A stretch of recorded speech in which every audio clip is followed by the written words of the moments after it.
Hello, welcome back to the channel, or welcome to the channel. So this is another sketchbook tour because my last one blew up. Not really, but I got a lot of I got a nice comment and more views than usual. So I was planning on doing another anyway, but that sort of motivated me to do it sooner. This is the second sketchbook which I filled, because I recently started, probably at the beginning of this year, around January 2024, I started keeping sketchbooks purely for real life drawing or experimentation, because I do a lot of work in visual journals, which are a lot more, well, they're not designed to be sketchbooks, they're sort of a combination of everything. But I think it's important to practice my skill in the sketchbook, and to also, it's also nice to just have something you can jot down ideas or quick sketches of things that are happening around you, when you can't necessarily pull out this big book of like paper and paint and all that, which is the visual journal. Also, my current visual journal is 600 pages. It's massive, so that's very hard to pull out in public and do some work in. So that sort of motivated me. So let's get started. Always decorate the front cover or the inside front cover with stickers. That's from Tank magazine. That's from the Grace and Perry art book. This, I presume the artist is Crust, but I got it from a Scythe sticker pack. You can search up II Scythe II, and you can see his sticker flip throughs, and this came in a sticker pack. So this, yes, a nice collaborative art thing where you share stickers. This was just using some leftover paint from the previous book. Just a tree. Yeah, so as I said, the previous book was from just before Christmas, January time, December, January, this year. So this one, as you can see, started about halfway through December. These are my feet in like big fluffy monster slippers. And it's also a place for experimentation. So I think he's called JJ Ellis Art. I talked about him in the last video. And I don't think I put him in the description. But yeah, he's on Instagram. He's a really cool abstract painter. So I was just experimenting with some of his styles and stuff. Some collage. This one's really nice. I like the different textures you can get in the same pen. The watercolours, and the harsh lines of that. This was a start of a piece which I didn't finish, so there's always space to go back and work in. Just some still lifes. That's a massive cornflakes box that was upside down. Nutcracker. This is one of my neighbours. As I've said in the previous video, sometimes when I'm working in my sort of kitchen studio, I will walk past and see through the window out into the street, and I'll see a neighbour, and they're doing something that makes me laugh. This is a different neighbour to the last one. He gets out the house about 3 times a day to go and get some cigarettes in the garage. And I saw him balancing something on his knee and just waving his foot under the car for like 5 minutes to try and open the boot. Made me laugh. More abstracts that didn't go well. This is the drawing of the Christmas tree that I didn't talk about in the last one. Well, I tried to show you in the last one. I just sat there with a pen and drew the shapes that I saw. Because really that's I got a comment yesterday that said, I can't draw. And my advice would essentially be, to start off, just draw whatever interests you and what you see. But try and break everything down to its simple shapes. So, if I was drawing this book, for example, it's essentially, most people would go in straight away and they draw what they think the shape of the book is. They draw a big rectangle with a line down the middle. That's it. Maybe, yeah. But if you look, there's these curved edges here. You can see the lip of the book coming around the outside. So that's another shape. And then you can see here there's a slight drop. So you can draw a curve here, and then a straight line, and then another curve. And then you can focus on, there's another line here. I'm going to draw that. There's a line here. So break everything down to its simple shapes.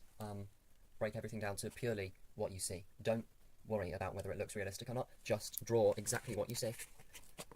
Also, negative space. Focus on the negative space around objects, because if you draw what's not there, it's a lot easier than drawing what is there, and you will get the basic shape, and then everything else will fall into place. So a chair is a good exercise for that. Draw the space in between the legs of the chair, and then you will get the legs perfectly positioned out. So those would be my pieces of advice. As I said in the previous video, I tried to look for this sketch when I saw this sketch. So that's a really rough one, because I didn't have much time or I wasn't feeling motivated. This is obviously a lot more detailed. And you can see here I have broken it down to its simple shapes. The tinsel is just lines. The bell is just the outline of what I see. Indication of shadow. And here especially, all the folds in the fabric are just wavy lines. They're not random, but they are what I see. So yeah, just thought I'd make that comparison there. And there's the other neighbour sketch. So yeah, I'll walk past my studio window and I'll see things that make me laugh. You can go and watch the full tour of that one. It's in my sketchbook tour playlist. This is just miscellaneous sketches from the day. It's a bag of clothes, FaceTime, the time. Things are really cool in Nazareth. We were watching Nativity, I think. The Matchbox, and yeah, there's a matchbox. These sketches I'm really proud of. Yeah, I really like these. The style is consistent. The hands are not particularly realistic, but I think they work. They're better than AI hands, that's for certain. Yeah, they capture the expressions quite well. The chin's a bit weird, but in the sense that that's not what his chin looks like. But yeah, the style I really like. I like the sketch, and these are both done on Boxing Day. Also, the texture here, this was done by colouring in his shirt and then rubbing it out with a rubber. Tried doing the same style, but it didn't really work. Yeah, it's also a great way of recording memory. Communist Monopoly. Sort of a joke that we try to play a board game at Christmas. We play Monopoly, and it's yeah, my dad decided to be a communist. And then we had the banker who was slipping money under the table. So yeah, just a way of recording memory. Makes me laugh. I'm sorry if you're a communist, but yeah. Caricature of Jason Statham because I felt like it. I think I went to see The Meg 2, if that's about right. Maybe that was in the summer. Anyway, I tried doing my own and then I did it again. Actually, I think that might, yeah, that's the same one. But this one worked better. These are done with some really nice, they work with watercolours as well, but really nice pens. They're not meant for colouring really, but they blend really well. They're brush pens. Starring Jason Statham as Jason Statham. Just some, this is a massive jar of licorice. Xmas cake. Fudge I traded bits of for one of something. It's good for recording memories when you can actually read your writing. Study of my favourite comic book artist, Andrew McLean. He did sketches of alien characters, so I liked this one, so I studied that on the way to somewhere. We were definitely in the car. Yeah. Here, I watched Die Hard. I really like this. This was done from a reference. I like the shadows, which I did. So when I say it was done from a reference, I mean from a photo, not from a pre-existing artwork. Die Hard, Die Harder. Yippee-ki-yay. Merry Christmas. Yeah, I just really like it. It's a really good piece, I think. See you in my 28th movie, Die Hard number 109. I think that's probably a joke. Another study of Andrew McLean. He did the Mutant Ninja Turtles. Yeah, that, I didn't have room for his legs. So, yeah, that's why you should sketch with pencil first, but everything else is pretty good. Don't even ask. A crane I saw out of the window of when I was sketching these. That was it, Stratford-upon-Avon. That's where I was. There was a guy sitting in the fish and chip shop. His head wasn't that big in real life. And then there was this guy. The more you sketch, the more, the better they'll become. I tried doing a more detailed sketch. This was outside of the RSC Theatre, looking out on the flooded river. There were benches that were like, the water was here, and then the benches were, just the tops were poking out. But yeah, I really like this. There was this really picturesque bridge, house, trees with birds' nests, rowing. I just liked it. I've still got the picture, so I should finish that. This is the stage of the RSC. We went to see A Box of Delights. Yeah. Just a quick sketch before it starts. Went to a restaurant, mozzarella cheese bombs. 2 sketches again. Just before a service station, there was a cool Blackstone bridge, sooty bricks, white spray paint graffiti, huge and towering like a monolith. It really was. I mean, it was unreal. It was beautiful. I'm really sad I didn't get a photo of it. And I don't know where it is, other than it was just before a service station. So yeah, but sometimes when I've got something I want to draw, but I can't draw it at that moment, or I don't have, it's going by too quick, I'll look at it, and then I'll write down everything I remember, like cool Blackstone, sooty bricks, white spray paint graffiti. And I think that, I sketched this pretty much right after, so that pretty much is exactly what it was like.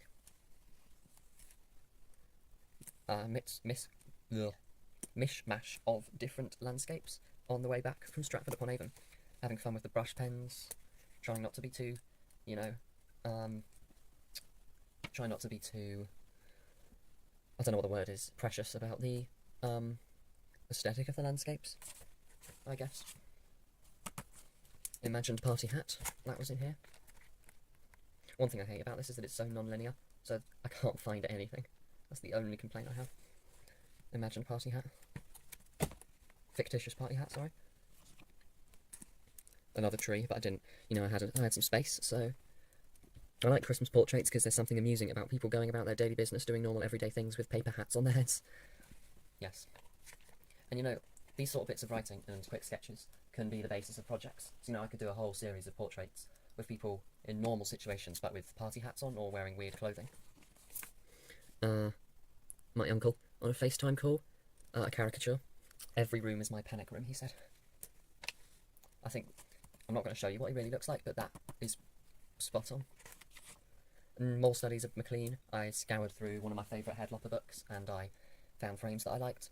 I really like his style. I mean, I'm in awe of how he can go, how he gets this style. I mean, how do you do that? I mean, I love the style, but my drawing style is so much different.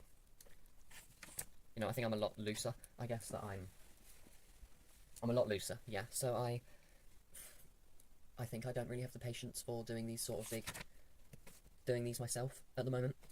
I could if I put my mind to it, but yeah, I'm more focused on getting the idea down rather than making it presentable. More sketches from McLean. There's a bit of sellotape stuck between those pages. Get that?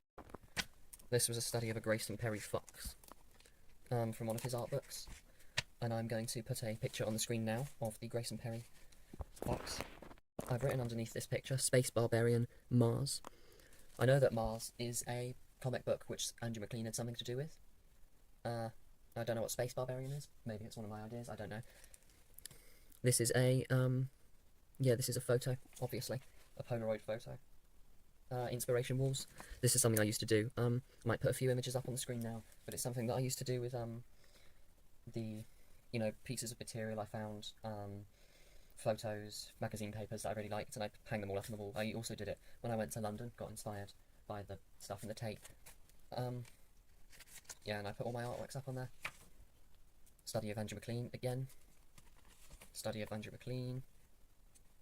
I'm only going to show you this page. Proper caricature. Yeah.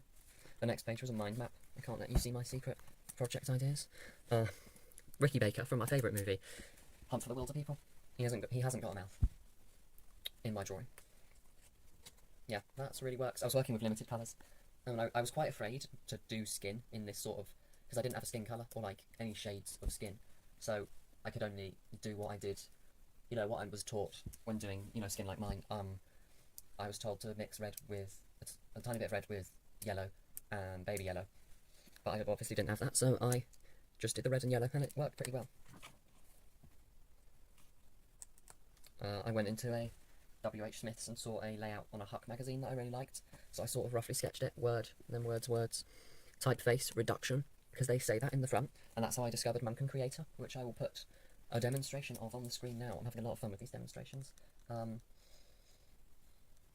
Yeah, and then it was Issue 80, and Focke-Wulf is a really cool artist, and he was on Grayson Perry's art club. More notes, Sandwich, Spring 2024, the Chef's Special Issue. That's got a nice cover. This is another one of those really nice photographs from the antique store. I love these photographs so much. And there's something about landscapes like that that are just so beautiful. Some sketches for a project on the theme of celebrity. This was a study of Thomas Hirschhorn. He uploads a lot of stuff, so I'm going to try and... Yeah, this was done in a different medium to his. His is like a sculpture sort of thing. But I liked it, and it made me laugh, so I sketched it. And also it links in to the project, which I was doing previously. Sometimes, as you'll see in a future sketchbook tour, I get a colour that I really like, and I just want to preserve it, so I will get that colour, and I will just fill an entire sketchbook page with it. This one worked really well. I mean, it came out basically like a sort of paste, which I suppose is what pink's supposed to be like. But yeah, I had a lot of fun with the texture of it. It's a really nice colour. I don't know how it shows up a bit matter on screen. It's really shiny in real life. Board, so I did a sketch of something. This is the crown, obviously. This is a study of a David Hockney piece. Can't remember what it's called, but apparently I heard the other day that I mean, we were analysing this painting, and we were like, well, they don't look like a happy couple. And it turns out that they got divorced. It was either 4 days, 4 weeks, 4 months, or 4 years, can't remember which, after this painting was done. So yes, the painting foretold the future. I can't remember the name. It's a David Hockney portrait. I cannot remember the name. I will try and put it in. No idea what this was. Probably clouds. Breathe in cold. Don't know what that means. Some more sketches. That's a cool tree. That's a nice tree. These were just some quick notes on Studio Alphard's monthly prompt and his weekly word, and the pose. So there's 3 things he gives out, obviously at the end of each week and at the end of a month. And then he does this big community showcase of everyone who submitted their artworks. Yeah, and so it's a really nice community. It is. And then it still happens, but on Studio High Dry channel. I think I'm saying that right. Relaxed sitting pose. This was the monthly prompt. More sketches, caricature-ish.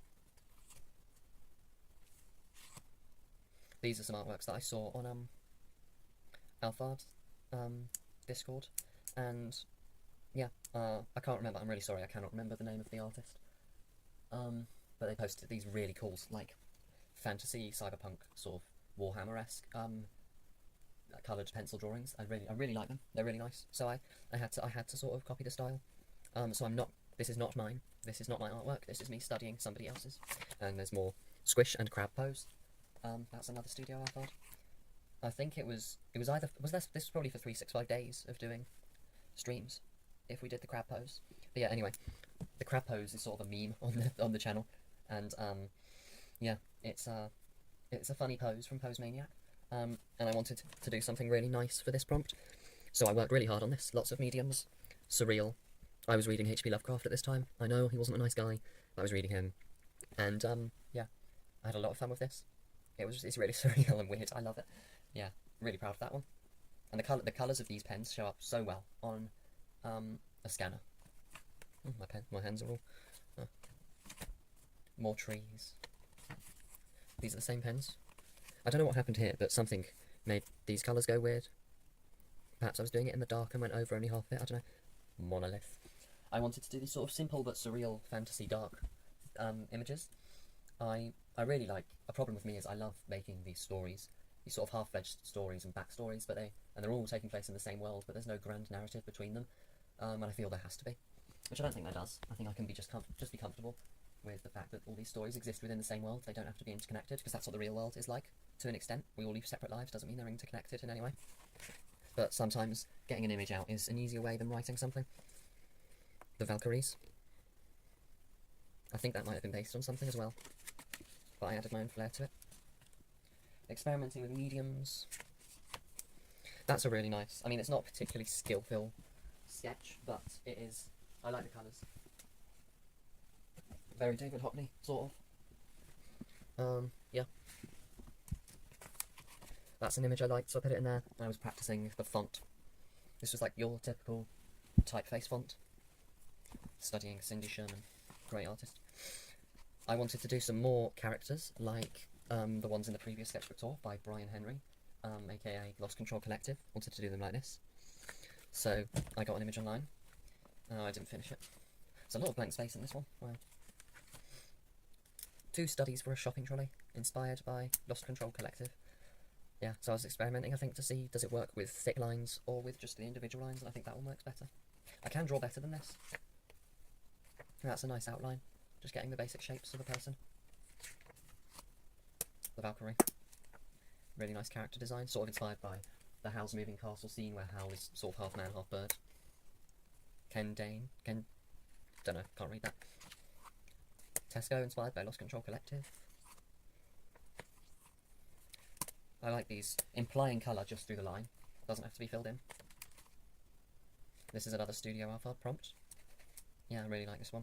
I should have said, I've uploaded all of my Studio Alphard reviews on my channel. I think there's a playlist for them, if not I'll make one. But yeah, I've uploaded all of his comments on my artworks on my channel. And he was very nice to let me screen record those sections from his streams. Ad-free fireplace. God knows what I'm rambling about. That's the same person as here. Trying to do flowers. watched a video essay on Victorian megastructures. Yeah. These are some sort of, this is part of my ongoing series, so I don't really want to give too much away at the moment. It's based on internet aesthetics. I like to give my artworks in sketchbooks really posh names, like Study for the Seven Plagues, you know, because it makes it sound like I know what I'm doing. This was a study of an artwork by Brian Henry, Lost Control Collective. I love his style. He's a good artist. He's got some nice styles. Yeah. It's messing about with some background textures, I think. This is another Studio Alpha prompt. Yeah, that was the pose, and then I sort of draw the pose, and then I just improvise on top of it. Yeah, so that's how that one was birthed. That's how all of them are created. That was another one. Is that from the same? That can't have been from the same. I can't have waited a week before I drew in this again. And that's another Alpha pose. Yeah, it must have been, because I uploaded these. If I can remember, I will leave a link in the description to those playlists of my Studio Alpha prompts if you're at all interested. Yeah, obviously it was Mother's Day, and there's some really nice sort of architecture, so I wanted to do an in-depth shadow, is that it? Shadow study? I don't know. Inspired by Christopher Donner. He's a great artist and really friendly. He will respond to all your comments, like within 5 minutes. These were inspired by Lonely as the Cloud on Instagram. That's a Sainsbury's bag. Mixed media, I like this. That's Posca, that's pencil, that's paint, that's pen. My feet under a blanket in slippers. Actually, the slippers I'm wearing now. This was a sketch I did at the back of a wedding because I was playing the trumpet and Pachelbel's cannon, whichever one it is, you know what I mean, that one's playing. This is the back of the organ, really focusing on the negative space. I only wanted to draw this bit, and then I sort of just drew the whole house. Something is always better than nothing. Last number is 4, whatever that means. Yes, if you can decipher, I'm not going to say it, but you can decipher that for yourself. It is Greek letters. And then, okay, it's less now, because I thought it was bad, but then I was like, oh, actually, no, I've added everything else, it's not as bad. Yes, my Studio Alpha prompt. This might have been the last one, but it was, yeah, raining cats and dogs, but I only did the dogs. Yeah, I liked this screaming woman, and I had a lot of fun with this sort of, I wanted it to, the phrase was in my head of raining cats and dogs of biblical proportions, so then I thought, well, I could do a big tapestry, like a big, you know how biblical tapestries tell a story in that order, or any sort of tapestry from those olden days. Yeah. I got a lot of nice comments on the live chat about this one. Got a lot of nice comments. More sketches of people. Munch. This sketchbook spanned a long time, like a really long time, because I went to see this very recently, in April. So this has spanned over 4 months. And usually I like to rush things. These are some sketches from William Blake's exhibit at the Fitzwilliam Museum in Cambridge. Some of the ones I really liked. I might put up some of the photos which I took there as well. If I can remember, I will leave a link in the description to those playlists of my Studio Alpha prompts if you're at all interested. Yeah, obviously it was Mother's Day, and there's some really nice sort of architecture, so I wanted to do an in-depth shadow, is that it? Shadow study? I don't know. Inspired by Christopher Donner. He's a great artist and really friendly. He will respond to all your comments, like within 5 minutes. These were inspired by Lonely as the Cloud on Instagram. That's a Sainsbury's bag. Mixed media, I like this. That's Posca, that's pencil, that's paint, that's pen. My feet under a blanket in slippers. Actually, the slippers I'm wearing now. This was a sketch I did at the back of a wedding because I was playing the trumpet and Pachelbel's cannon, whichever one it is, you know what I mean, that one's playing. This is the back of the organ, really focusing on the negative space. I only wanted to draw this bit, and then I sort of just drew the whole house. Something is always better than nothing. Last number is 4, whatever that means. It was a really nice exhibit. Some of them were a bit weird, but yeah, it's nice to expose yourself to artists that you don't usually look at. And he combined poetry and writing with his artworks as well, which is really creative. More sketches. That one really creeped me out. That's another sketch. He has a nice style. Almost, one thing that struck me was that some of the things in there, despite being drawn in the 18th century, or sorry, the 1800s, they were really caricaturish, cartoony. I love that image. I love a lot of things. I say that a lot, don't I? Bulbous nose. Oh, bulbous head, sorry. More sketches of the William Blake. I mean, look at that. I mean, this guy is like a proper old-fashioned artist. I mean, he's drawing that stuff. It's Brie Fish Fingers, whatever that means. That's a Morris man. So I went out to town, there were some Morris men dancing. Yeah. I love the Morris men because their costumes are so cool. And this is the start of the... I uploaded some sketches of this, but I should actually do an entire video on that. I think I might do that. But there's this exhibit in a cathedral near me. Sean Henry, Am I My Brother's Keeper? And he's making some really nice sculptures. And they just popped up one day. I'll tell you the whole story in the video. But yeah. That was a stapler gun, I think. Started with the watercolours and then went in with the pen. Some random writings.